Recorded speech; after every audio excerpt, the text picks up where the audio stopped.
내란숙의 1심 선고 공판 결과에 대해서 직접적으로 분석해 보도록 하겠습니다. 국회 행안위 여당 간사 맡고 계시죠. 더불어민주당 윤건영 의원님 그리고 김정한 변호사님 두 분 나오셨습니다. 어서 오십시오. 네, 안녕하세요. 네, 두 분께서는 서로 함께 방송을 하신 적이 있으십니까? 아닙니다. 오늘 저희가 단독입니다. 네. 두 분 저희가 항상 평소에 많이 모시고 말씀을 좀 듣는데요. 이만한 패널이 없다 생각해서 저희가 모셨습니다. 일단 전체적으로요. 어제 있었던 지규현 판사의 판결 그 재판 그 뭡니까 설명자로 이거 보셨을 텐데요. 일감이 어떠셨어요, 의원님? 저는 SNS에 아쉽고 부족하다라고 촌평을 했는데 그걸로 부족하고요. 부적절한 것 같습니다. 부적절하다. 예.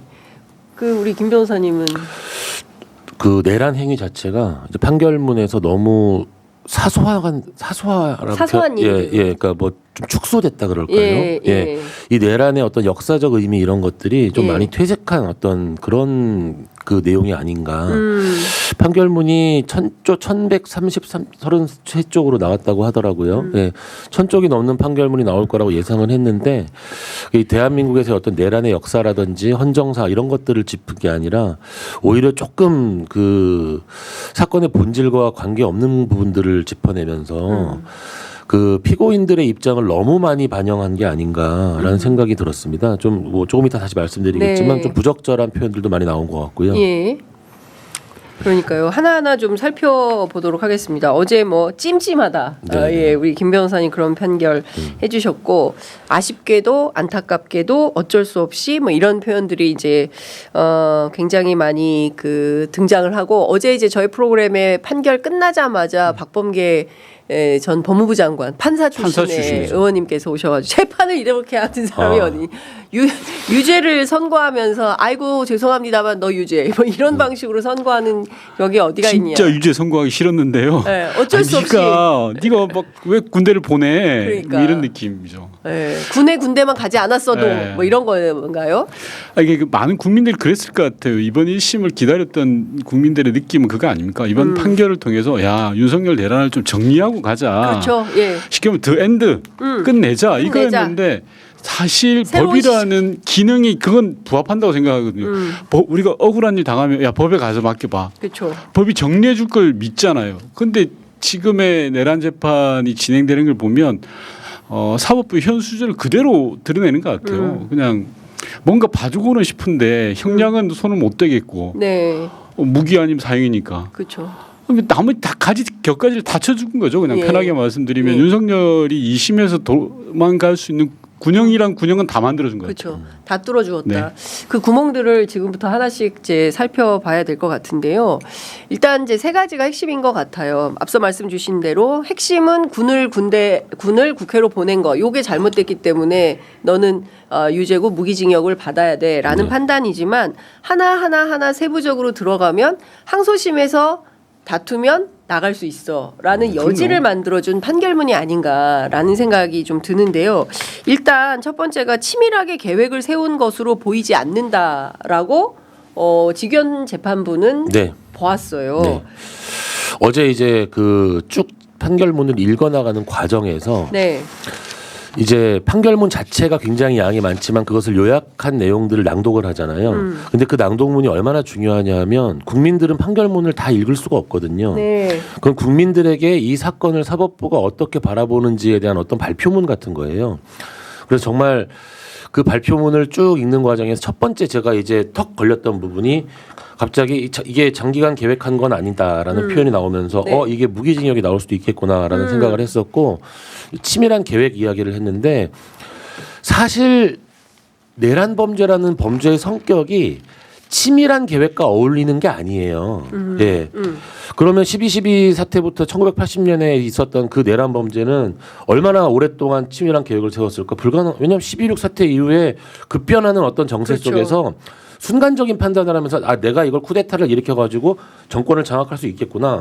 이게 원래 그 쿠데타와 내란의 본질이거든요. 근데 그게 어떤 감경과 관련된 부분과 연관됐다? 저는 납득할 수가 없었고요. 오히려 그러함에도 불구하고 이것은 굉장히 그 대한민국 역사에 얼마나 큰 잘못을 저질렀는지를 아주 준엄하게 꾸짖는 내용이 나왔어야 되는데 네. 그렇지 않고 오히려 피고인의 입장은 이러했다라는 것을 옹호하는 듯한 느낌으로 그 치밀한 계획이 아니다라는 게 등장해가지고 굉장히 좀 납득하기 어려웠죠. 그러니까요. 제가 변호사님한테 여쭙고 싶은 게요. 네. 이게 우리가 폭행을 하더라도 계획된 폭행과 우발적 폭행은 제가 다르죠. 다르죠. 일반적으로는 그렇죠. 일반적인 범죄에 있어서 계획된 살인과 우발적 살인과 관련돼 가지고는 양형 단계에서는 좀 다르기는 한데 네.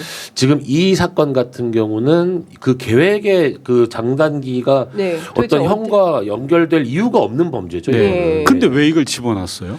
지기현 판사는? 제가 전 보니까 이해가 안 돼요. 그래서. 그 변호인들의 여러 주장들을 평가하는 과정에서 이게 그러니까 특검 측에서는 이게 이제 노상원 그쵸. 수첩이라든지 여러 가지 얘기하면서 예. 이제 한 작년 그러니까 2024년 1월부터 쭉 진행되어 온 충암고 라인과 관련된 여러 가지가 준비되었던 계엄이다라는 네. 걸 반면에 변호인들 입장에서는 그런 건 아니다. 이 양단에서 평가를 해야 되는 예. 거니까 피고인들 입장을 좀 반영해주는 그런 이제 문장으로 등장을 한 것 같아요. 그렇습니다. 네. 이게 보면 13쪽에 어떤 얘기가 나오냐면 피고인 윤석열이 비상계엄을 선포하고 포고령을 공고해서 군을 국회 선관위에 투입하게 된 결심을 하게 된 경위를 설명하면서 대국민 담화 포고령 내용 이런 등등을 보면 국회가 무리하게 탄핵 소추를 시도하지 일방적인 예산 삭감을 하지 대통령이 사실상 활동이 무력화되고 있어서 적어도 24년 12월 1일 12월 1일 더는 참을 수가 없다. 무력을 동원해서라도 국회를 제압해야겠다라는 결심을 하였기 때문에 한 걸로 이 사건의 실체에 부합하는 것으로 보임. 그게 윤석열이 계속 했던 이야기잖아요. 그러니까요. 말이 안 돼. 네. 아니 그 몇 가지 팩트로만 해도 그 논리는 깨지는데요. 우선 김용현을 왜 국방장관 시켰어요. 그렇죠. 신원식으로 바꾼 게 김용현을 한참 전에 바꿨어요. 맞습니다. 그리고 두 번째로는 예. 장군들 불러서 안가에서 밥 정치했잖아요. 맞습니다. 그것도 장군 나라를 지키는 장군이라 그래서 김용현이 소개해가지고 1년간의 물밑 작업을 한 거예요. 그렇습니다. 세 번째로는 비아폰 가지고 내란의 설계도를 맞춘 거예요. 예. 그리고 네 번째로는 노상원 수첩 그게 기획 단계에 있는 거예요. 이런 걸 다 개무시하면서 무슨 그러니까요. 그러니까 의원님이 안 되는 정리를 거죠. 굉장히 잘해 주셨는데 그러니까요. 내가 저 사람을 죽여야겠다라고 생각을 한 다음에 내가 그러면은 오랫동안 죽여야겠다고 생각을 하고 있다가 네. 그러면 내가 이제 오늘은 칼을 사야지 해서 칼을 사서 죽였다. 칼 산 시점이 범죄를 계획한 시점이 아니잖아요. 네. 예. 그런데 이 범죄를 전반적으로 너무 축소시켜 놨다니까요. 이 내란 범죄가 뭐 갑자기 우발적으로 일어나면서 뭔가 욱해서. 치밀하지 않았다라고 얘기하는데 이 범죄의 죄명이 내란 수계, 내란 우두머리거든요. 그렇습니다. 원래 우두머리는 치밀한 계획 세우는 사람이 아니에요. 자, 저 친구 가서 손 좀 봐줘라라고 얘기할 때, 손 좀 봐줘. 저 친구를 그럼 저녁 8시에 어떤 방법으로 어느 차에 트렁크에 넣어서 이렇게 얘기하는 사람이 아니에요. 우두머리는 네, 우두머리는 손 봐줘라가 끝이 그걸로 모든 걸 계획을 한 거예요. 눈짓 하나로. 그 자체가 네. 계획인 거예요. 네. 이 계획 자체에 대해서 이 내란과 관련된 이 내란죄의 본질을 약간 좀 흐린 그런 네. 계획 이야기가 자꾸 나오는 게 네. 내란죄의 본질과는 조금 다 관련이 없는 거죠. 네. 그러니까요. 완전히 이제 그 본말을 전도시키고 본질을 왜곡시켜서 저는 이게 항소심 길을 터준 것 같다라는 그럼요. 생각이 자꾸 그러니까요. 드는 거예요. 근데 의원님께서는 진짜 그 내란 국조 특위에서 빛나는 단독을 엄청나게 많이 네네네. 하셨어요. 근데 그 내용들을 보면 이게 서사가 있는 거지 않습니까? 내란의 서사가. 네. 저는 그 출발이 대통령실 이전부터 시작되는 거 아니겠어요? 그 대통령실 이전이 간접적인 배경이었죠. 예. 그리고 직접적으로는 김건희죠. 김건희를 빼고 어떻게 내란을 설명을 할 수가 설명할 있습니다. 수 없죠. 예. 그리고 이게 앞서 말씀드렸지만 1년 이상 쭉 진행돼 온 거거든요. 그런데 뭐 두 가지 지점이 있다고 저는 하나는 특검이 제대로 수사를 못한 영역이 분명히 있죠. 특검 수사. 네, 예. 특검 수사의 한계가 분명히 있습니다. 왜냐하면 특검은 전체 내란이 100이라면 한 7, 80 적어도 50으로 좁혀놨어요. 네. 근데 이번 재판은 판결은 그 50을 20으로 또 좁혀놓은 거예요. 네. 쉽게 예를 들면 예. 내란이 전체 100이라면 결국 남은 건 20밖에 없어요. 그러니까 윤석열이 항소심에서 20만 해결하면 요행을 바라볼 수도 있는 거가 되는 거예요. 예. 이게 어제 재판에서는 제일 심각한 문제고 예. 내란의 본질적인 이유는 말씀하신 것처럼 용산 이전을 통해서 국정이 어긋나면서 맨날 술이나 퍼마시고 출근도 안 하고 그러니까. 쭉 이게 계속되다가 김건희로 압박해 오니까 야 이거 어떡할까. 출구를 찾은 게 내란인 거예요. 그렇죠. 1년 네. 동안. 그러니까 명태균 게이트가 터지고 이걸로 명태균이 막 매일 얘기를 하면서 내가 입 열면 이 정권 한 달이면 날아가는데 뭐 이렇게 얘기를 하고 실제로 한 달 만에 정권이 날아가기도 한 거고 뭐 이런 상황이 되면서 이 황금폰에 있는 자기의 육성이 있지 않습니까? 그렇죠. 분명히 녹음했을 거야. 김건희 육성, 윤석열 육성이 나오면 이걸로 우리는 끝나. 그러니까 이거 못 나오게 해야 돼라는 판단 속에서 저지른 거죠. 예. D-Day만 12월 1, 2, 3 요때를 봤던 거지. 아까 변호사님 말씀처럼 야 살인을 계획하고 있다가 이제 도구를 준비한 거지. 마음 먹고 준비한 건 한참 전이었죠. 이걸 우발적인 내란이다. 저는 어이가 없더라고. 어떻게 내란은 우발적일 수 있습니까? 내란을 우발적으로 내란을 욱해서 야 술 먹고 야 오늘 해 이렇게 했다라는 것 자체는 말이 안 상식적으로 되죠. 근데 저는 지금 이어지는 그 무죄와 공소기각 릴레이 속에서 뭐 비단 지규현 판사 말고 뭐 우인성 판사 등 모두 보면 이게 뭔가 좀 이분들이 지금까지 드러난 모든 사실들에 전부 다 눈을 감고 안 듣고 그 세계에만 갇혀서 판결문을 썼나라는 생각이 이제 계속 드는 건데요. 또 하나는 검사가 장기 독재를 하려는 의도를 가지고 내외적 여건을 조성하다가 비상계엄에 이르른 것이다라고 주장을 하지만 경위 및 과정을 인정할 증거가 부족함 이렇게 썼어요. 어떻게 보십니까? 그 전반적으로 네. 이제 어제 이거 우선 짚을 것은 그럼에도 불구하고 그러면 그 어떠한 사정에도 불구하고 2024년 12월 3일부터 4일 사이에 있었던 그 사건이 내란이다라는 점에 방점이 찍힌 것 이것 자체는 인정을 해야죠. 이제 그거는 과거에 뭐 내란이라고 부르는 것 자체를 막 그 되게 반발하는 세력들도 있었잖아요. 네. 그것과 관련돼서 이제 어제 날짜로 이 내란을 아무리 옹호하려고 하는 세력조차 이거를 이제 내란이라고 내란 자체를 부정할 수는 없다. 이거는 인정을 해야겠지만 지금 이제 우리 장윤선 기자님께서 말씀하신 것처럼 이 내란죄의 본질과 이런 그 심각성에 대해서 네. 사법부 전체의 인식에 문제가 있지 않나라는 생각을 하게끔 만드는 판결문들이 계속 등장을 하고 있잖아요. 네네. 이상민 전 장관 재판 같은 경우에는 굉장히 준엄하게 꾸짖는 것처럼 나가다가 갑자기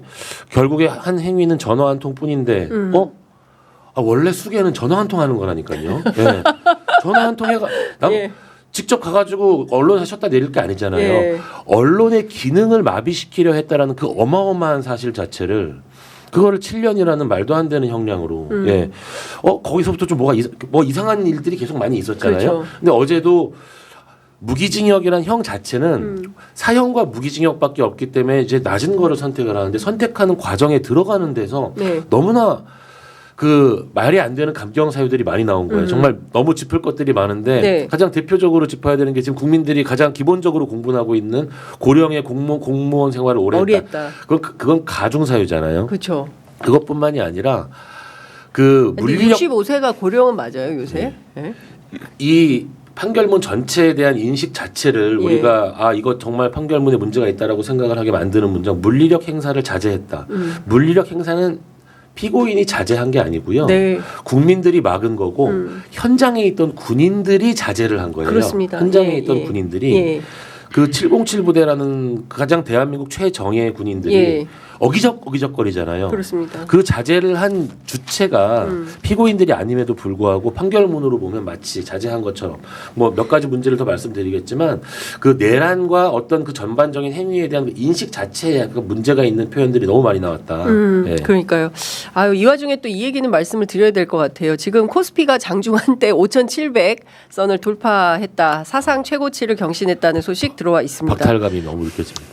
그러니까 주식 계좌가 없거든요. 이제라도 들어가셔야 돼요. 아니 근데 제 친구들이 전부 다 저한테 너 주식 계좌 만들 때 얘기해주면 그때 빠져야 될 때다. 변호사님 저하고 똑같아요. 그렇죠. 그때가 빠질 때다라고 그러니까요. 얘기하더라고요. 제가 의원님 오시면 이거 꼭 여쭤보려고 했는데 지금 이제 세 가지가 중요한 건데 앞서 말씀 주신 대로 물리력 행사를 최대한 자제시키려 했다라는 거. 또 하나는 실탄과 직접적 물리력 폭력 행사한 예가 거의 찾아보기 어렵다. 그러니까 이것은 무슨 얘기냐면 누구 하나 죽거나 다친 사람 있냐? 경고성 계엄, 소위 얘기하는 평화로운 계엄 뭐 이런 주장을 뒷받침하는 건데 실제로 엄청나게 많은 탄약이 불출됐던 거 아닙니까? 그럼요. 네. 2만 발 이상의 탄약이 불출돼가지고 그걸 들고 왔죠. 그리고 그걸 국민에게 쏘려고 했었죠. 다만 조금 전에 변호사님 말씀처럼 현장에 있는 군인들이 그러지 않았던 거예요. 당일 현장에 있었던 사람으로서 네. 군인 되게 쭈뼛쭈뼛했거든요. 야 이게 내가 오는 게 맞아? 네. 그리고 국회 들어오면서 인상적인 장면이 하나 있잖아요. 국회 유리창문을 깨고 특전사가 그 유리창을 깨면서 담을 넘으면서 화분을 옆에 옮겨 놓잖아요. 그러니까 맞아요. 기억나요. 예. 계엄군이 그런 계엄군이 어디 있어요? 맞아요. 이걸 윤석열이 시켰다고요? 그러니까. 아니잖아요. 예. 윤석열이 시킨 건 야 드러내 이거였거든요. 유리창은 깨더라도 화분은 깨면 안 돼. 네. 근데 그 마음이 뭐냐고 하면 예. 계엄군들의 마음이잖아요. 그렇죠. 당시 특전사 예, 예. 내가 불편부당한 지시를 받긴 받았지만 어쩔 수 없지만 네. 이건 아닌 것 같아. 라는 게 당시의 무혈 사태를 막았던 거지. 그렇습니다. 뭘 윤석열이 막아요. 그러니까요. 자 단적인 예를 하나 들어볼게요. 당일 국회에서 특전사 요원들이 지하에 가서 단전함을 열었어요. 그렇죠. 예. 그래서 실제로 국회가 한 그 지하 맞아요. 1층 공간이 예. 한 30초 가량 단전이 됐어요. 맞습니다. 예. 그걸 시간만 좀 앞으로 돌려서 그걸 국회 본청 전체가 단전됐다고 생각해 보세요. 어이구. 끔찍합니다, 어머니. 아니 표결이 불가능한 거였어요. 그렇죠. 예. 전자로 하기 였다면. 때문에 예. 그런 상황이었는데 무슨 자기가 한 게 없다? 웃기는 거죠. 그러니까요. 그리고 뭐라고 그랬습니까? 특전사령관하고 윤석열의 대화 속에서 특전사령관한테 윤석열이 그거 봐. 몇 명 해라고 했잖아. 네. 그 옆에 있는 김용환한테 야 내가 병력 더 넣으라고 했는데 니네가 부족했잖아. 니네가 이 정도면 된다며. 네. 라고 그렇죠. 했던 자가 윤석열이에요. 그렇죠. 그리고 필요하면 내가 두 번, 세 번 하면 돼. 내가 책임질게 네. 라고 이야기했던 게 네. 윤석열이잖아요. 왜 그런 증거들을 지기현 판사는 다 외면하는 거예요? 그러니까 좀 납득이 안 됩니다. 맞아요. 예. 그러니까 단죄 재판이었어야 되거든요. 네. 단죄. 예, 이 재판이 가지는 역사, 다시는 대한민국에 이러한 친위 쿠데타, 어떠한 형식의 내란도 일어날 수 없다라는 네. 것을 굉장히 단호하게 설명하면서 그 하나하나의 위험성, 방금 그 의원님께서 말씀하신 것처럼 이런 행위 자체들이 정말 대한민국 우리 애국가에 나온 하느님이 보호하사 아니었으면은 정말 지금 대한민국 이 재판 자체가 못 이루어지는 거예요. 네. 내란이 성공을 했다면 지금 군사법원으로 다 넘어가 있는 거거든요. 그러한 어떤 위험성과 관련된 이야기를 하면서 이 재판이 가지는 역사적 엄중함 이런 것들을 국민들에게 어제 이야기를 했었어야 돼요. 네. 했었어야 되는데 네. 그 재판 과정에서의 어떤 피고인들의 주장 이런 것들을 오히려 피고인들의 주장을 담아내면서 네. 그 심지어는 계속 안타깝지만, 예. 예, 그죠? 마치 그 예. 정말로 이러저러한 사정이 뭐 예. 있다는 건 알겠지만 군대를 국회를 보낸 건 잘못한 거야 그거는 이렇게 지적을 팩트니까. 하거든요. 예. 그것도 근데 사실은 굉장히 부족한 부분이 이진관 재판부 같은 경우는 이제 선관위의 군대를 보낸 부분도 굉장히 중요하게 지적을 하는데. 네. 이번 판결문 자체에는 선관위 군대와 관련된 것이 담겨 있을지 몰라도 어제 발표한 그 요약 발표문 네. 대국민 어떤 그 윤석열 내란 우두머리 발표문이잖아요. 네. 여기에 선관위 내용도 빠져 있고 언론사 단전 단수도 빠져 있고 여러 가지 그러니까 이 내란의 어떤 큰 그림 자체를 평가하는 게 빠져 있어요. 예. 몇 번을 반복해서 아유 국회에 군대를 안 보냈으면 어땠을까? 네. 오히려 그런 생각을 하게끔. 네. 예. 뭔가 너무너무 아쉽고 그러니까요. 안타깝죠. 지기현 판사의 좀 뭐 이게 특정 판사를 거론해서 좀 거시기 한데요. 네. 근데 인식의 가장 단면을 볼 수 있었던 그 제가 충격받았던 어제 설명문 중에 그 성경을 읽는다는 이유로 촛불을 훔치면 훔칠 안 수는 돼. 없다. 예. 와 그 이야기 듣고 내가 한 방 맞았어요. 저도요. 와 이 양반 뭐지? 내란이 성경을 읽는 그런 경건한 네, 성스러운 행위라는 거예요. 와 이런 인식을 어떻게 하지? 예. 자기 말로 한간 자기 입으로 군인이 총을 들고 국회로 와서 국회의원을 끄집어내려고 했다는 사실은 인정했잖아요. 네. 그 사실은. 그럼 그게 성경을 읽는 거예요. 그러니까 국민계의 촛불이를 겨눈 네. 무지무지한 폭동을 일으킨 건데. 자기 말로 폭동이라고 했잖아요. 예. 근데 이걸 성경을 읽는다라는 식으로 비유를 하는 것을 보면서 야, 이 양반의 인식의 저간에는 뭐가 있냐.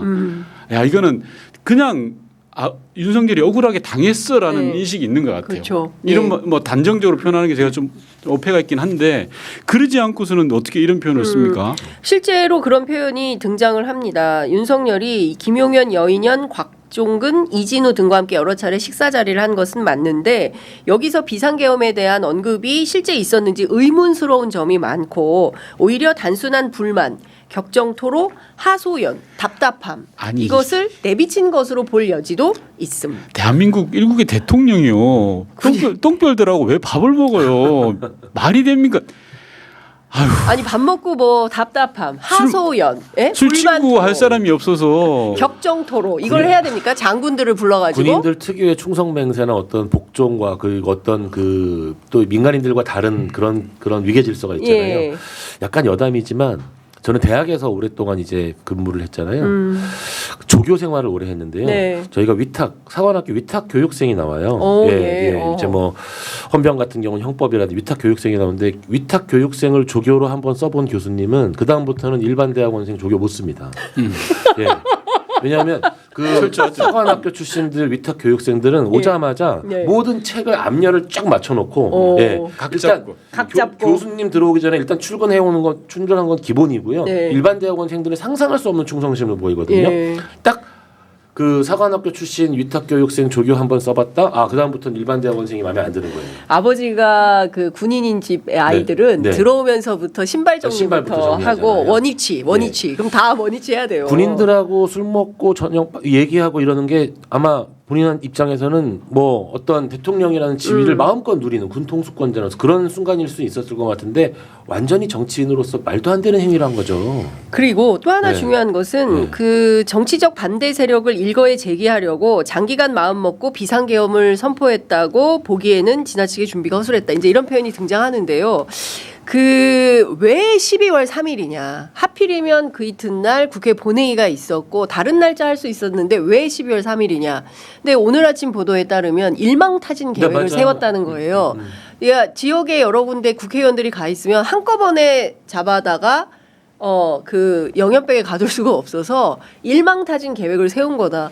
너무 소름 돋지 않습니까, 네, 의원님? 바로 그게 예. 치밀한 내란의 계획의 그렇습니다. 증거예요. 예. 그러니까 우리는 어떻게 생각했냐면 국회의원들이 서울에 있을 때 네. 회기 중에 비상계엄을 선포하니까 우리가 해제 의기를 빨리 할 수 그렇습니다. 있었어. 이 예. 멍청한 인간을 봤나? 예. 이 생각을 했는데 그게 아니었던 그렇죠. 거잖아요. 예. 국회의원들을 일망타진해서 저기 수방사 그렇죠. 감옥에다가 B1 B1 벙커에 가두려고 하는 생각을 했던 거잖아요. 그렇죠. 그게 치밀한 계획 아니면 뭐가 더 치밀한 계획입니까? 심지어 박성재 법무부 장관은 서울구치소에 3,000명 수용 가능한지 이것도 검토시켰고 체포명단 받아서 출입국관리소가 공항에 그러니까 대기. 치밀한 계획의 증자는 너무 차고 너무 넘치는데 많죠. 예를 예. 들어서 수방사 친구들이 국회에 와서 특전사인가요? 수방사 국회 와가지고 특전사 사전에 수방사 왔죠. 예. 예. 사전에 조사까지 다 하고 그런 적이 없어요. 예. 그런 거 하물며 정말 많은 증거들이 있는데 예. 그걸 다 외면해요.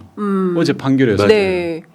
그렇죠. 의원님 맞아요. 지금 의원님 말씀하시니까 생각나는데 미리 와서 국회에 와서 그 그럼요. 뭐지 조감도 이런 거 살펴보고 설계도면 다 가져갔잖아요. 2, 30년 동안 그렇게 한 적이 없어요. 수방사가. 그런데 올해 유독 예. 수방사 아이들이 국회 설계도면을 가져갔다는 거예요. 예. 말이 됩니까 그게? 그러니까요. 예. 지금 다시 생각해도 소름 돋는 내란 속의 윤석열의 그 치밀한 계획의 증좌들이 차고 넘치는데 지규현 판사는 왜 이런 판결문을 썼을까요? 글쎄요. 그 우선 전반적인 진행 자체에 대해서 저는 개인적으로 가지고 있는 몇 가지 문제점. 첫 번째 일단 재판이 너무 길었어요. 작년 4월 4일 탄핵 이제 일종의 징계 재판이거든요. 네. 탄핵이 나온 이후에 이제 형사 재판으로서의 형사 책임을 묻는 재판이 당연히 조금 더 내용이 치밀할 수밖에 없다는 건 인정을 하지만 이게 이렇게 오래 걸릴 일인가? 그리고 그런 일단 시간과 관련된 문제도 있고 이 재판의 진행 과정에서 네. 이 판결문 자체 어제도 이제 여러 가지 그 성경을 읽는다는 이유로 촛불을 훔칠 수 없다. 이거 완전히 피고인 입장을 두둔해 주는 거거든요. 네. 그러니까 왜 이 표현을 썼는지를 선회하자면 네. 당신이 그 어떤 좋은 마음을 먹었더라도 그 범죄 행위를 해서는 안 돼 이건데 좋은 마음이 아니잖아요. 그렇죠. 좋은 마음이 아니 좋은 사람을 마음 다 자체가 죽이려고 아니라 했던 거잖아요. 행위 자체가 대한민국의 존립을 위협하는 그렇습니다. 범죄의 동기를 가지고 있었던 사람에게 적절하지 않은 비유를 들었죠.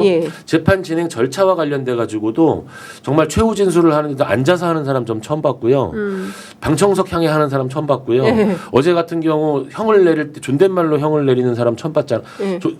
30년입니다로 했나 끝났나요? 예.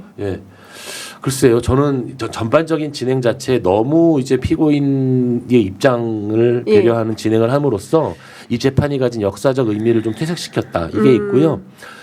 사실은 어제 재판에서 꼭 지적하고 싶은 거는 우리가 이제 윤석열 내란 우두머리죄에 대한 무기징역과 관련된 그리고 판결문의 아쉬운 점을 얘기하지만 이 판결문이 항소심에서 반드시 뒤집혀야 되는 게 김용군 윤승영에 대한 무죄입니다.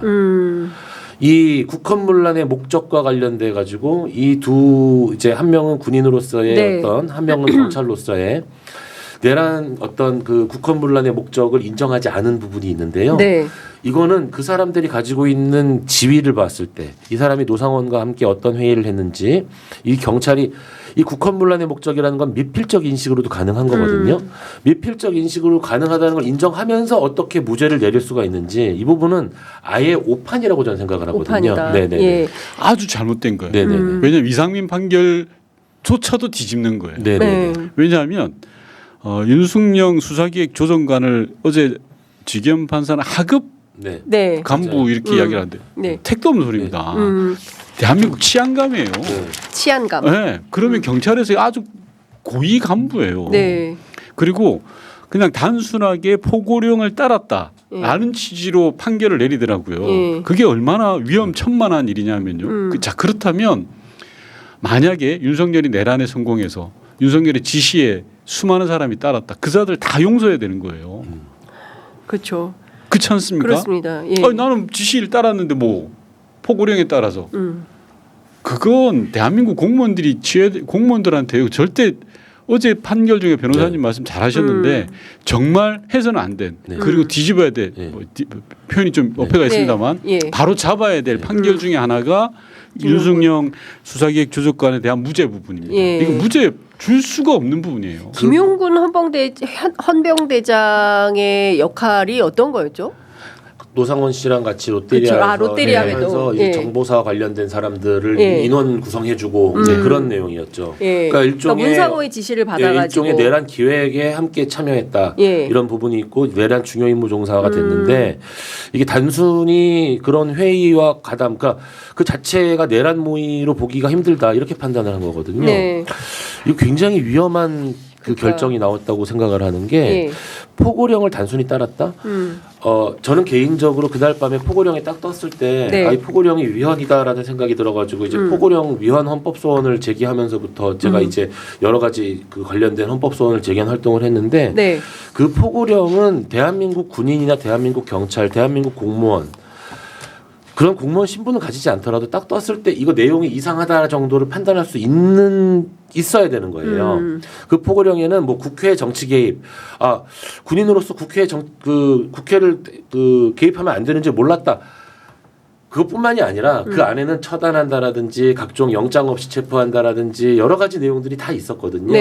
그 포고령을 따랐다라는 부분만으로도 이거는 굉장히 중대한 범죄 사실이 되는 건데 이게 어떤 국헌문란의 목적을 인식하지 못했다라고 이제 결론이 나는 걸 보면서 이렇게 되면 뭐가 문제가 되냐면 계엄버스 탄 사람들부터 시작을 해가지고 지금 각종 징계가 이루어지고 있는 사람들 있잖아요. 이 국헌문란의 목적이 지금 이 판결을 근거로 이 사람들이 다 다투게 됩니다. 맞습니다. 내란의 범위가 너무 좁아지는 거예요. 그래서 이거는 저는 그래서 오판이라는 표현을 썼는데 오판이고 항소심에서는 아예 내용 자체가 뒤집어져 다시 판단되어야 되는 부분입니다. 이게 진짜 더 중요한 부분, 매우 중요한 부분입니다. 매우 중요한 부분이다. 그 윤승영 수사기획 조정관이 한 짓이 뭐냐고 하면 경찰력 100명을 동원해서 국회의원들을 체포하라는 거예요. 그래서 무전에도 나오잖아요. 야, 경찰인 거 드러나지 말고 사복 입고 나가. 조짜서 5명씩 조짜 가지고 국회에서 잡아야 돼. 라고 했던 걸 지시를 내린 사람이에요. 그 지시를 수행한 사람이 영등포소에 있는 사람들이고 경찰 일선 간부들이에요. 그래서 지금 경찰에서 TF를 가동해서 내란에 가담했던 사람들에 대해서 청산을 하고 있단 말입니다. 근데 이 윤석열이 무죄가 된다고 하면 그 밑에 작업이 불가능한 거예요. 그러면은 그 국무총리실 산하에 그 내란 재판으로 다스리지 못하는 이른바 내란에 부역했던 자들을 다 끌어내서 국방부도 마찬가지고 각 부처가 지금 하고 있는데 이거 다 해산해야 되겠네요. 그럼요. 그러니까 법적으로 다툴 명분을 준 거예요. 지기현 판사가 실제로. 이거 당신들 다 싸워서 다 무죄 받아 이런 여지를 남겨준 거라는 거죠. 그렇죠. 이게요 재판 진행과 관련된 소송법적 쟁점으로 보면은요 만약에 지기현 판사 재판부가 이제 3인 재판부잖아요. 이거에 내란과 관련해 가지고 내란을 인정하기에 국헌문란의 목적을 인정하기가 애매한 것 같아라고 판단을 했으면 그러면 우리 범죄에는 내란 중요임무 종사가 아니라 부하 수행도 있어요. 그렇죠. 그렇기 때문에 재판 진행 과정에서 공소장 변경 요구를 하거나 아니면 내란 부하 수행 같은 경우는 내란 중요임무 종사의 이제 부분 집합이기 때문에 이거를 부하 수행으로도 끌고 왔어야 되는 거예요. 끌고 와가지고 그러니까 쉽게 말하면 정범이 안 되면 종범이라도 인정이 돼야 되는 거거든요. 그런데 그런 내용 없이 내려 중요 임무 종사를 하려면 국헌문란의 목적이 있었어야 돼. 근데 보니까 국헌문란의 목적이 좀 애매해. 무죄 이렇게 갔거든요. 이거 되게 위험한 판단인 거예요. 진짜 지금 뭐 지기현 판사가 어제 한 재판을 하나하나 다 들여다보고 있는 건데요. 특히 저는 노상원 수첩 자체를 이거 뭐 굉장히 조악한 뭐 언제 쓴지도 잘 확인이 안 되고 그 사실하고도 불일치가 되고 모양, 형상, 필기 형태, 내용 이런 거 뭐 보관 장소 이런 걸 볼 때 중요한 사항이 담겨 있던 수첩이라고 보기에는 무리가 있다. 그러니까 약간 무슨 버거보살에 포커스를 맞춰가지고 그냥 아무것도 아닌 사람인 것처럼. 그러나 그 이 사건 초기 단계에 많은 분들이 특검 쪽에서 했던 얘기가 뭐냐면 노상원이 입을 잘 열지 않는다. 그래서 노상원의 입을 벌리는 게 굉장히 중요한 현안인데 수사가 끝나는 그때까지 그리고 재판정에 출석해서도 노상원의 그 거만한 태도 잊혀지지가 않거든요. 이걸 왜 이렇게 아무것도 아닌 걸로 치부해 버렸을까요? 지기현 판사가 수첩의 액면만 본 것 같아요. 액면만. 제가 지적하고 싶은 건 수첩의 작성 과정을 봐야죠. 노상원이 어떤 사람입니까? 정보사령관이에요. 그리고 김용현이 특별한 미션을 준 거예요. 그리고 그 수첩이 만들어지게 된 과정이 있어요. 즉 노상원은 내란의 기획자로서 내란을 끌어가는 데 있어서 여러 가지 기획들을 합니다. 그 수첩에 보면 여러 가지가 많이 나오거든요. 아주 단적인 예 하나만 들고 무인기 같은 게 나와요. 예를 들어서 DMZ 내에서의 충돌을 일으켜서 내란 명분으로 삼아야 돼라는 게 나오고 그게 실제 실행이 돼요. 즉 수첩의 액면만 볼 게 아니라 수첩의 작성 과정을 보고 실행 단계를 봐야 돼요. 이 두 가지를 같이 봐줘야 노상원 수첩이 가지는 함의를 알 수 있는데 어제 지기현 재판부의 판결은 이 두 가지를 생략한 거예요. 그냥 수첩에 글씨도 지렁이 같고 이게 타이핑도 제대로 안 돼 있고 문서화돼 있지 않으니 이게 무슨 내란의 증거냐 증거 아니야라고 결론을 내버렸는데 그게 아니고요. 그러니까 내란이 있기까지의 기획서라고 생각을 하고 그 과정을 들여다봐야 되는 건데요. 또 하나 아쉬운 건 말씀하신 것처럼 특검 수사가 아쉽죠. 노상원 수첩에 대해 제대로 파헤치지 못한 거죠. 조금 전에 말씀드렸던 예를 들었던 무인기뿐만이 아니라 거기 보면 사살이라는 표현도 나오고 여러 가지 표현들이 많이 나와요. 폭사 뭐 이런 표현 나오죠. 제 이름도 나와요. 원님 이름도 나오고 다 나와요. 근데 실제로 내란의 큰 얼개를 노상원이 그려갔다는 거거든요. 김영원과의 작업 공동 작업을 통해서 그렇습니다. 그걸 못 밝혀낸 게 너무나 천추하죠. 그러니까 그 사실 노상원이라는 사람은 은퇴한 그 성범죄로 물러난 퇴역 군인인데 이 사람한테 현역인 문상호 정보사령관을 매칭을 해주는 게 김용현 장관이지 않습니까? 그리고 실제로 뭐 티나지 않는 롯데리아 같은 데 모여서 내란을 모의했던 사람들인 거잖아요. 핵심이 김용현이 뭐라고 했습니까? 문상원한테 현 정보사령관한테 야 노상원의 말을 들으라고 했어요. 노상원의 말을 들어. 노상원의 말을 들으라고. 노상원의 지시를 들으라는 거죠. 이게 핵심이잖아요. 예. 왜 들으라고 했겠습니까? 예. 내란의 기획자가 노상원이고 그 기획물이 수첩이기 때문에 정보사령관 현역 장성이 가서 이야기를 들은 거예요. 예. 그래서 군인들을 붙여주고 예. 한 거라는 거예요. 그 오비들도 나오잖아요. 오비들. 그렇죠. 그러니까 지금 보면 육사 어떤 그 인맥으로 얽힌. 그러니까요. HID 뭐 이런 거 사실 드러나지 않은 게 너무나 많은 상황인 거죠 지금. 그 윤 의원님이 방금 말씀해주신 큰 얼개라는 단어 예. 이게 정말 그 이야기의 핵심이거든요. 윤 의원님이 너무 잘 지적해 주셨는데 네.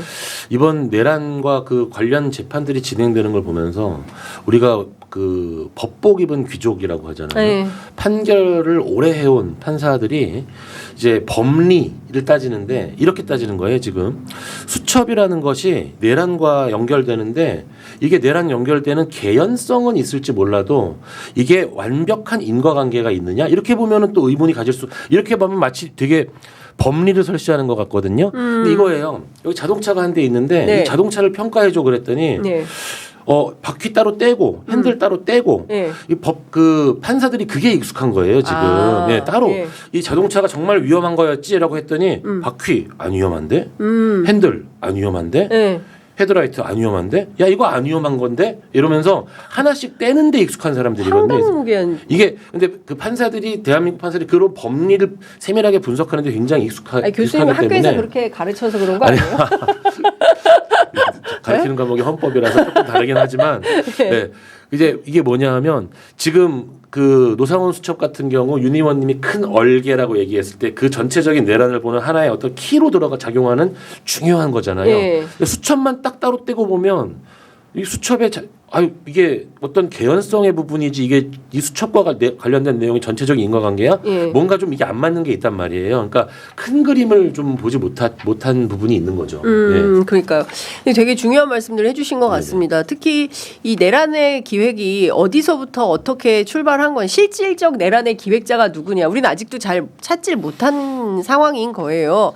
V제로 김건희가 무슨 역할을 정말 아무것도 아닌 사람이라고 주장을 했는데 그걸 또 누굽니까 오인성 판사는 실제로 그걸 또 다 받아들여준 측면이 있는 거 네. 아니겠습니까?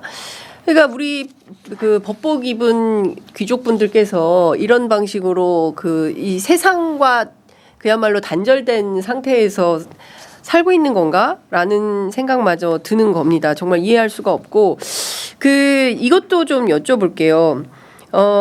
제가 좀 그 노상원 수첩 가운데 그 HID 부분과 관련해서는 사실은 그 김태효 그죠? 이게 뭐 특검의 영역이긴 한데 김태효 그다음에 정진석 요 부분이 다 비어 있어요. 사실은 뭐 이진관 판사 같은 분이라면 그런 부분에 대해서 특검의 수사가 미진하니 그런 부분도 좀 더 들여다봐 주세요라고 요청을 할 수도 있었을 텐데 그런 것도 하나도 없었던 게 너무나 아쉽습니다. 아쉽죠. 예를 들어서 김태호 안보실 차장이 네. 강원도에 HID 부대를 가요. 그렇습니다. 한참 전에. 예. 제가 청와대에서 8년 동안 있었지만 안보실 차장이 일선 HID 부대를 간다? 듣도 보지도 못했어요. 일단 HID가 어디 있는지도 잘 몰라요. 안보실에서 그렇게 관여할 대상이 아니에요. 안보실에서. HID는. 네. HID를 왜 안보실에서 관여합니까? HID라는 건 쉽게 말하면 공작 부서예요. 예를 들어서 뭐 이런 표현 뭐 어떨지 모르겠습니다만 넘어가서 어떻게 해오고 막 네. 이러는 네. 실제 행동하는 부서라는 말입니다. 그걸 청와대에서 직접 내려가서 만난다? 상상이 불가능합니다. 왜냐하면 그건 실제로 청와대가 개입하지 않아야 될 선을 개입한다라는 의미거든요. 선을 넘었다. 그럼요. 네. 그런데도 김태호 차장은 HID 부대를 방문합니다. 그 방문한 목적에 대해서 저희 국회에서 국조특위를 할 때 야 이건 틀림없이 내란과 연결돼 있어 라고 의심을 가지고 자료 요청을 했는데 안 나왔어요. 그리고 두 번째 HID가 내란 직후에 서울로 들어오잖아요. 네, 그러면서 여러 가지 일들을 저질러요. 예. 근데 이 부분에 대해서도 자료들을 제대로 안 내놨어요. 국조 때. 네. 의심들은 됩니다. 예. 이자들이 와서 어떻게 했을지 무엇을 할지 걱정들이 많았죠. 그때 막 국회에 뭐 스나이퍼가 뭐 이런 얘기도 네, 있고 네. 있잖아요. 예. 많은 걱정을 하고 예. 실제로 기억을 제가 한번 되돌아 볼게요. 전직 HID 간부가 이런 말을 했습니다. 폭탄 테러 가능하다. 그래서 그거에 대해서 실제로 검토했던 적이 있다. 북으로. 그렇죠. 그걸 국회에 나와서 증언도 했거든요. 네. 그런 사안들에 대해서 이번 내란과 관련해서 이용하려고 했던 증거들이 여러 가지가 있었어요. 네. 그걸 특검에서 못 밝혀낸 거죠. 너무 아쉬운 아쉽습니다. 부분이 노상훈 수첩이에요. 이 예. 부분 예. HID와 연결된 예. 부분들. 그러니까 2차 특검에서 저는 밝혀야 될 부분들이 많은데 뭐 그중에 첫 번째가 김건희 이 부분이고 두세 번째로 친다면 전 노상훈 수첩이라고 봐요. 그러니까요. 지금 사실 그 너무나 특검이 뭐 조은석 특검 열심히 하셨지만 사실은 파견됐던 수사 검사들 그 사람들을 좀 제대로 지도력을 발휘해서 역할을 할 수 있도록 했어야 되는데 내란 특검도 김건희 특검도 너무 아쉬움이 많다라는 말씀을 다시 또 드릴 수밖에 없다라는 생각이 좀 듭니다. 지금 이 부분은 또 어떻게 보십니까? 다 떠나서 이상민 장관은 7년형을 받았잖아요. 네. 근데 그 부하에 해당하는 사람들이 오히려 더 형을 높게 받은 경우 이거는 어떻게 봐야 돼요? 이상민 전 장관 판결은 전 잘못된 판결이라고 생각해요. 예. 왜냐하면 그 이상민 전 장관, 그러니까 내란 중요임무종사죄가 살인죄와 형량이 완전히 똑같거든요. 5년 이상의 징역, 이제 무기징역 사형인데요. 네. 그 지금 이상민 전 장관 같은 경우에는 그러니까 쉽게 말하면 살인죄랑 비교를 하면 살인을 저질렀는데 7년형 받은 사람으로 취급을 한 건데 이거는 이제 그 내란 중요임무종사에서 이상민 전 장관이 했던 역할을 완전히 그 잘못 판단한 거거든요. 즉 언론사 단전 단수라든지 여러 가지 그 내란과 관련된 여러 가지 그 윤 전 대통령의 그 주변 사람으로서의 어떤 심리적인 역할 이런 것까지 네. 치더라도 형량 자체의 이거는 다시 항소심에서 바로 잡혀야 되는 결정인 거죠. 저 그러니까요. 궁금한 게 있어요, 변호사님한테. 판사들이 네. 판결문 쓸 때 다만을 그렇게 많이 씁니까? 다만하고 보임. 네, 다만. 지규현 특히 판사는 어제는- 보임이 많아. 보임과 다만. 예, 어제는 다만이 너무 많이 나왔는데요. 다만 판사 같아. 예, 다만 판사. 다만 예. 예. 이제 그걸 우리 형량이라고 하잖아. 비교. 예. 항상 이런 부분과 이런 부분을 비교한다. 이제 법은 우리가 법을 상징하는 어떤 물건이 저울이잖아요. 네. 그 저울이다 보니까 이쪽과 이쪽을 비교한다라는 측면에서 당신이 이렇게 주장했지만 다만 내가 그러니까 표현이 많이 나오는 건 맞는데 어제 이제 저는 그 생각을 했어요. 어제 쭉 이야기를 들으면서 이 발표문이 가지는 역사적 중요성이 있는데 반해서 이 발표문을 작성한 이 재판부는 너무 양 당사자의 입장을 내가 공평하게 고려해야 한다라는 데 매몰되어 있지 않았는가. 네. 예. 그리고 피고인의 입장도 어느 정도 내가 충분히 반영을 한 그 판결문을 써야 하지 않겠는가. 네. 결론은 무기징역으로 나왔는데 그 내용들은 계속 피고인들의 주장을 계속 옹호해 주는 듯한 내용이 나오는 게 네. 예. 다만. 예, 저는 조금 너무 아쉽게 생각을 하고 있습니다. 그러니까 지금 또 저 윤건영 의원님 또 다음 일정 때문에 움직이셔야 돼가지고 그럼 이후에는 어떻게 해야 되느냐가 굉장히 이제 중요한 상황이 된 것 같습니다. 그래서 많은 국민들께서는 국회 사면법을 개정해서 내란과 관련한 범죄에 대해서는 사면이 불가하도록 고쳐야 된다라는 요구를 좀 하고 계시는데요. 국회에서 좀 논의가 어떻게? 전 될 것 같습니다. 바로 해야 된다고 생각하고요. 예. 그 어제 판결을 보고 많은 국민들이 부적절한 판결이었다라고 하는 부분에 네. 제가 모두에 말씀드린 것처럼 법은 더 엔더여야 되거든요. 네. 끝을 내야 되거든요. 예. 근데 어제 판결은 끝을 내는 판결이 아니었어요. 새로운 시작을 알렸습니까? 예. 신호탄. 예. 그리고 예. 법은 역사에서 교훈을 보면 우리가 예. 전두환 노태우 때 봐줬던 거 그렇습니다. 그게 지금까지 남아 있는 거 아니겠습니까? 예. 이번에만큼은 그러지 말아야 되는 건데 네. 지기현 판사가 놓쳤던 게 그 부분이라고 저는 생각을 하고요. 네. 앞서 말씀하셨던 것처럼 사면에 대해서도 마찬가지입니다. 사면법 손봐야 된다고 생각하고요. 네. 국회에서 대다수 국회의원 제가 볼 때는 동의할 거라고 생각하고 처리하는데 크게 어려움 없을 거라고 저는 생각합니다. 예. 그리고 사실 지금 밝히지 못한 내용들이 너무 많아서 다음 주부터 특검보 이렇게 정해서 2차 특검이 이제 시작이 될 것 같은데요. 진짜 사초를 쓰는 심정으로 2차 특검 네. 해야 될 것 같아요. 혹시 윤 의원님께서 2차 특검에서 이것만큼은 반드시, 왜냐하면 비화폰이 내란의 블랙박스라고 말씀을 하셨고, 그리고 제대로 수사도 안 되고 이미 다 증거인멸 해버려가지고 없다, 그래서 수사가 불가하다 이럴 수도 있는데, 어떻게 하면은 좀 지금까지 드러나지 않은 범죄 사실들을 더 세밀하게 밝혀낼 수 있을까요? 너무 앞서 이제 변호사님께서 잘 지적하셨는데요. 발라서 보지 말았으면 좋겠어요. 큰 그림을 보고 갔으면 좋겠어요. 숲을 봐라. 우선.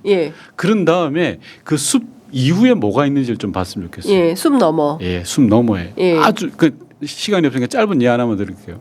집사 게이트 관련해서 무죄가 나버렸어요. 그렇죠. 저는 그 판결을 보고 너무 황당했습니다. 김예성. 1개인이 180억이 넘는 돈을 모았어요. 근데 그게 무죄래요. 저도 그렇게 받고 싶어요.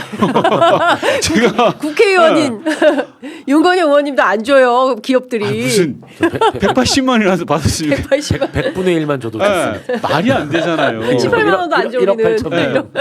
그 숲 뒤에는 김건희가 있으니까 180억을 모은 거 아닙니까? 김건희의 집사기 때문에 180억을 모을 수 있었던 건데 그걸 보지 않고 180억이 있네? 이 180억을 나눠봐.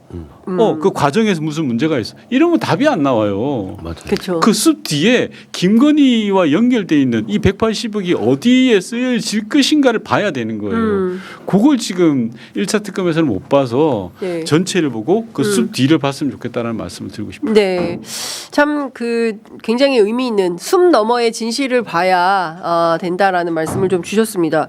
그리고 좀 관계는 아닌데 행정통합법 잠깐만 여쭤볼게요. 김 변호사님 좀 5분만. 괜찮습니다. 행정통합법은 지금 되는 거죠, 다음 주에? 돼야죠. 근데 지금 대전 충남이 거부하고 있다면서요. 그것도 참 웃겨요. 그럼 어떻게 되는 거예요? 그러면? 아니, 자기들 먼저 하자 그래놓고 이 자리를 빌려서 하소연을 하면 대전 충남에서 하자면서요. 자기들이 먼저 깃발 든 거 아니었어요? 하자면서 왜 막상 하니까 또 반대를 해요. 선거에 불리하거든요. 그러니까 저는 뭐 그거밖에 이유가 없다는데 대구 경북은 합의했잖아요. 광주 전남 대구 경북은 여야가 합의했어요. 근데 대전 충남만 지금 버티고 있어요. 저는 대전시장 충남지사님께 좀 간곡하게 말씀드리는데 대의를 생각해 주셔라. 이번 행정통합법은 개문 발차하는 거다. 부족한 게 있을 수 있죠. 그러더라도 7월 1일 날 통합 광역단체장을 출범시키기 위해서는 2월 중으로 법이 처리가 돼야 돼요. 자, 그러면 일단 처리하자. 3월 달에 개정해서 부족한 거 더 태우면 돼요. 개문 발차거든요. 문 열어놓고 가겠다. 일단 출발을 하자. 광주 전남 대구 경북 합의했지 않냐. 대전 충남 합의 못할 거 없다. 충분히 합의 가능하다. 왜 마지막 순간에 방해를 놓냐. 당신네들 선거의 유불리 때문에 그런 거라면 진짜 천벌 받는다. 라는 말씀 꼭 드리겠습니다. 알겠습니다. 여기서 우리 윤건영 의원님은 보내드리고요. 남은 시간은 우리 김정은 변호사님하고 조금 더 말씀을 이어가도록 하겠습니다. 의원님 감사합니다. 감사합니다. 일정 때문에 먼저 나가셔야 돼가지고요. 애청자 여러분들께서 양해해 주시기를 부탁드립니다. 그 지기현 판사하고 개인적 인연이 있으세요? 저는 개인적 인연이 매우 있죠. 근데 어렸을 때 친구니까. 어릴 때? 고등학교 때. 고등학교 때 제가 3학년 2반 반장, 규현이가 3학년 3반 반장. 그리고 그 고등학교 동창이고요. 재수를 같이 이제 1년 재수를 하는데 재수 때는 스터디도 같이 하고 물론 이제 대학은 뭐 다른 학교로 서로 진학을 했지만 그 규현이는 워낙 공부를 잘했고 똑똑한 친구고 그 판결문도 이번에 그러니까 판결문도 잘 쓰기 제가 사람들한테 계속 얘기했어요. 봐라 1000쪽이 넘는 판결문이 나올 거다. 뭐 굉장히 여러 가지를 아주 세밀하게 분석한 판결문이 나올 거다라는 얘기를 했는데 딱 제 예상대로 1100쪽이 넘는 판결문이 나왔더라고요. 그래서 사람들이 1000쪽 막 이러더라고요. 1000쪽 넘는 판결문을 뭐 본 적이 없다 그래요. 내란 사건의 여러 가지 비추고 여러 가지를 봤을 때 1000쪽 넘는 거 나올 거다 나왔더라고요.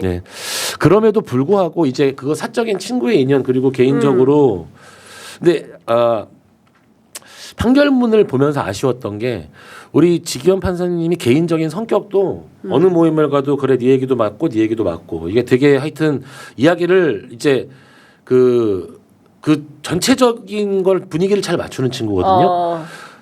저는 어제 판결문을 들으면서 계속 아쉬운 거예요.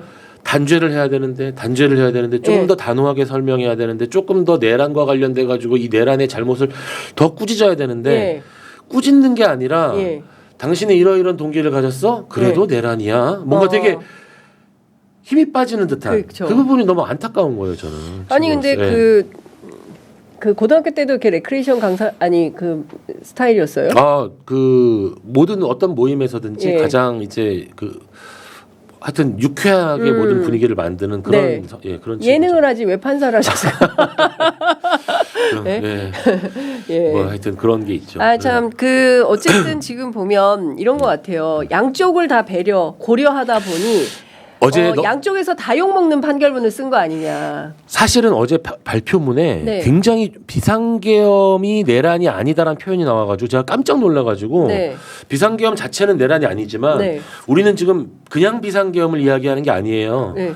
이미 헌법재판소에서 위헌인 비상계엄이 확정된 그렇습니다. 아예 확정이 된 예. 위헌인 비상계엄의 실체가 없는 비상계엄을 얘기하는 얘기하고 있는데 예. 어제 비상계엄 자체는 내란이 아니고 예. 이제 하지만 비상계엄에서도 해서는 안 되는 군이 국회로 출동한 것이 내란 발표문에 그렇게 되어 있길래 깜짝 네. 놀랐는데 예. 오늘 아침에 제가 오늘 이 취재 편의점 오면서 네. 이제 그 차 안에서 설명 자료. 섹션에서 봤더니 네. 거기에는 이제 위헌 위법한 비상계엄이 나와 있다고 하더라고요. 그래서 예. 어제는 제가 사실 예. 다른 방송에서 아하. 그거 잘못된 거다라고 예, 얘기했는데 그거는 이제 판결문에 있는 내용을 요약문에서 조금 약간 네. 옮기는 과정에서 문제가 있었던 것 같고 전반적으로 근데 이랬던 것 같아요. 네. 그 내용이 이제 저도 보면 그 비상대권 네네. 이런 차원에서의 어떤 비상계엄 선포를 할 수 있는 권한 네. 이게 있는 것은 맞지만 그리고 이거는 비상계엄 존중되어 자체는 맞지만 사법심사 대상이 아니다라는 아니다. 표현도 잠깐 그렇죠. 나온 거예요. 그래서 나오죠. 어제 들으면서는 네. 그런데 뭐 국회와 사법행정 네, 침해 네, 네. 요런 게 행위가 네. 그러니까 군인을 국회에 집어넣은 거 투입한 네. 거 이 자체가 있었기 때문에 이것은 위법한 행위다 이렇게 예, 보고 그래서 알고 오늘 있어요. 예. 이제 처음 제가 우리 기자님 오늘 첫 방송에서 내란 자체의 역사적 의미의 중요성이 있음에도 불구하고 네. 이걸 너무 축소화시켰다, 사소화시켰다. 내가 맞아요. 축소화, 사소화라는 표현을 썼는데 네. 군 자체가 국회에 들어간 거 네. 이것을 내란을 부정할 수 없으니까 이것 중심으로 설명을 하게 된 것 같아요. 예. 근데 사실은 좀 더 큰 그림으로 이제 꾸짖었어야죠. 그러니까요. 꾸짖었어야 되거든요. 네. 네. 문자 한 통 넣으시 그러셨어요. 지경 문자- 판사한테 친구인데 네. 똑바로 해라. 네.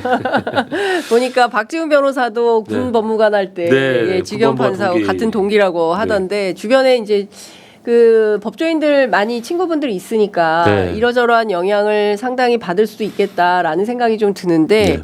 여러 가지를 너무 고려 배려하다 보니 네. 누더기 판결문을 쓴 거 조금 아닌가. 그런 것 같아요. 참- 사실 결과만으로 봤을 때는 무기징역이 선고가 되고 내란이 단죄되는 뭔가 느낌이지만 그 내용을 쭉 가는 과정에서 왜 국민들이 이렇게 아쉬워하겠어요. 네. 예, 이 아쉬움이 항소심에서는 바로 바로잡히길 바라고요. 그렇죠.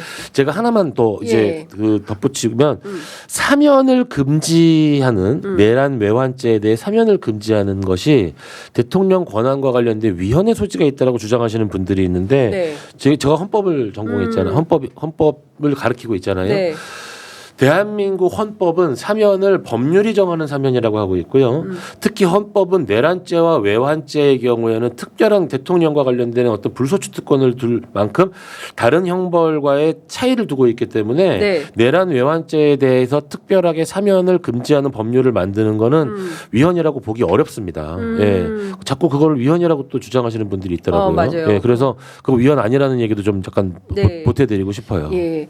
그 많은 분들께서 지규현 판사의 판결문을 뭐 여기도 찾아보고 해외 여러 나라의 사례들을 보면서 그 쭉 살펴본 것은 뭐 그럴 수 있겠다라는 생각은 들지만 정작 들여다봐야 하는 대한민국의 맞아요. 역사 의식이 너무 부족하다. 맞아요. 이런 비판이 있습니다. 맞아요. 제가 비상계엄이 터졌을 때 포구령 헌법소원을 쓰면서 첫 번째 들었던 생각은 대한민국 역사에 성공한 계엄은 없다.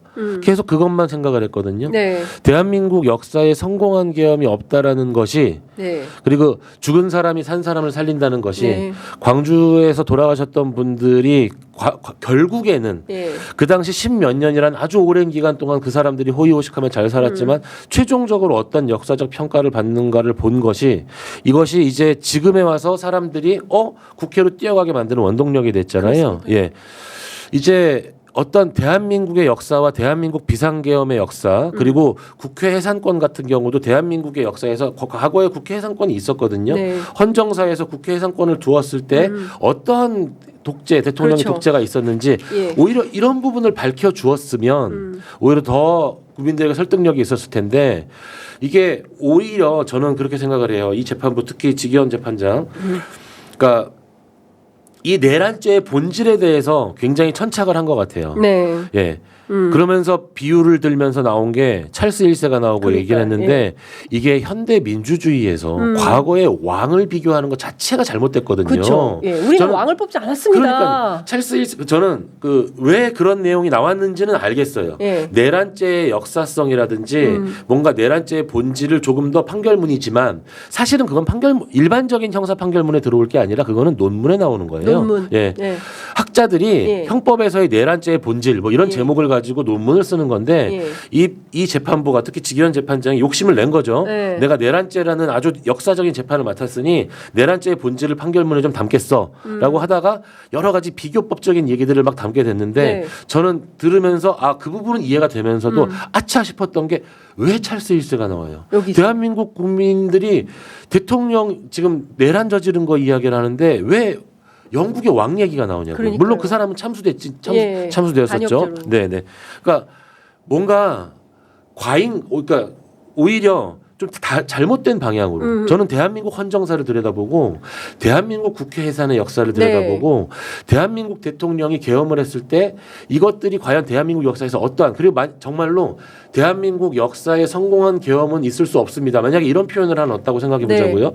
국민들이 듣기에 어떻게 생각해요? 그러니까요. 지기현 재판장 지금까지 어떻게 했더라도 뭔가 역사적으로 단죄하는 느낌이 들잖아요.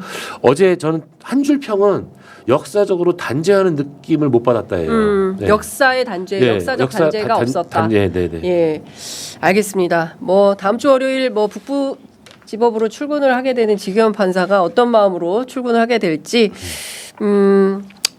참 그렇습니다. 그러니까 모든 국민들이 그토록 지난 1년간 444일 동안 외쳐마지 맞아요. 않았던 그런 그 민의나 이런 내용들, 대한민국 역사나 이런 것들이 다 거세된 느낌이어서 그 자체로 매우 좀 안타깝고 좀 답답하다라는 생각이 좀 들었습니다. 한 가지 시청자분들한테 꼭 제가 당부드리고 싶은 게 그러면 일단 한 고비가 넘어갔구나. 그래도 무기징역이나라고 얘기를 하는데 사실 항소심이 너무너무 중요합니다. 그렇죠. 항소심이 너무너무 중요해서 사실 전두환 대통령이 1심에서 사형을 선고받고 뭔가 역사 바로 세우기가 이루어질 것 같았는데 쭉 분위기가 내려가면서 갑자기 그렇습니다. 무기징역으로 되고 노태우 씨는 17년으로 감형되면서 이게 사면으로까지 쭉 연결되거든요. 그렇습니다.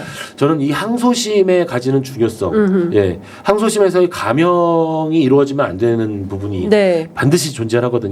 그런 부분에 있어서 오히려 지금 오래 걸렸지만 조금 더 이 재판을 대한민국 국민의 입장에서 조금 더 감시하고 바라봐야 된다라는 것을 좀 말씀드리고 싶습니다. 알겠습니다.